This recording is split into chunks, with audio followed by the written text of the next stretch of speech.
She entered the elevator, saw and was never seen again. The Elisa Lam mystery. Los Angeles, February 2013. A city that never sleeps. Glowing lights, restless streets, and the constant hum of life. But behind one set of faded walls downtown, the air was still. Too still. The Cecil Hotel, a place that had seen more death than anyone cared to count. People whispered about it, about the suicides, the murders, the shadows that seemed to linger in every hallway. And then, one night, a new name was added to its dark legend, Elisa Lam. She was just 21, a student from Vancouver, bright, creative, full of life. She had dreams, a camera, and a travel blog that told the story of a girl chasing freedom across California.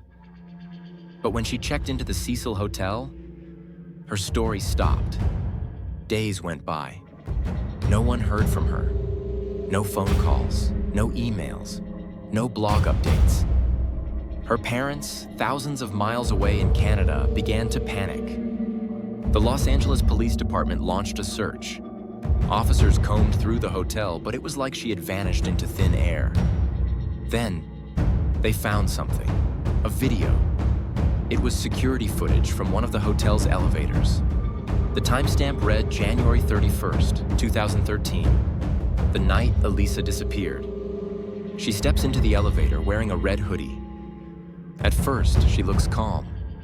Then she presses every button on the panel, one after another, as if trying to escape something. But the elevator doesn't move.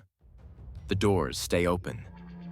She peeks out into the hallway, looks left, looks right. Her expression shifts from curiosity to fear. She hides in the corner, steps out again, and starts moving her hands in the air. Fast, desperate, as though she's arguing with someone only she can see. Then, without warning, she walks away, and the elevator doors slowly close. That was the last time anyone saw Elisa Lam alive. 19 days later, guests began to complain.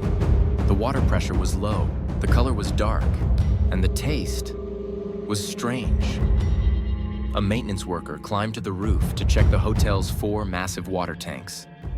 He lifted one heavy lid and froze. Inside the cold, black water floated the body of Elisa Lam.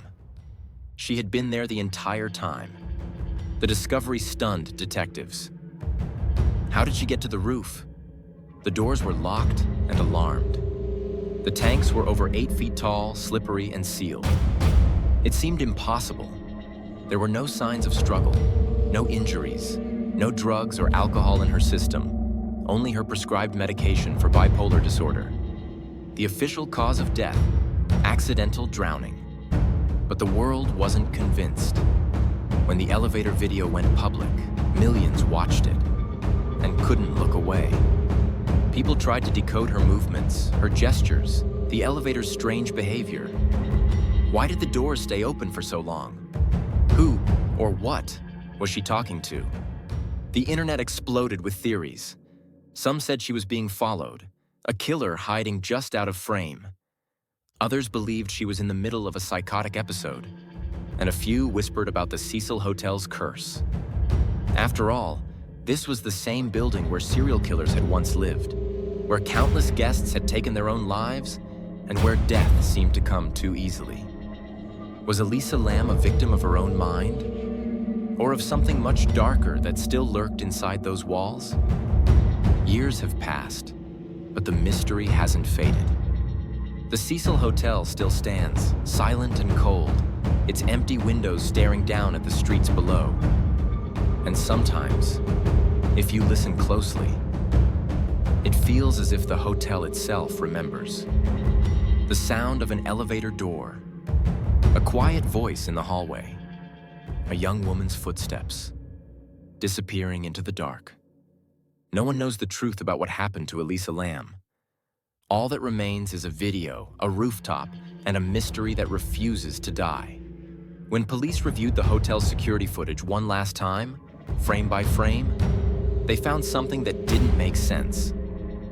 At 2:59 a.m., minutes after Elisa was last seen in the elevator, the camera on the roof access hallway flickered.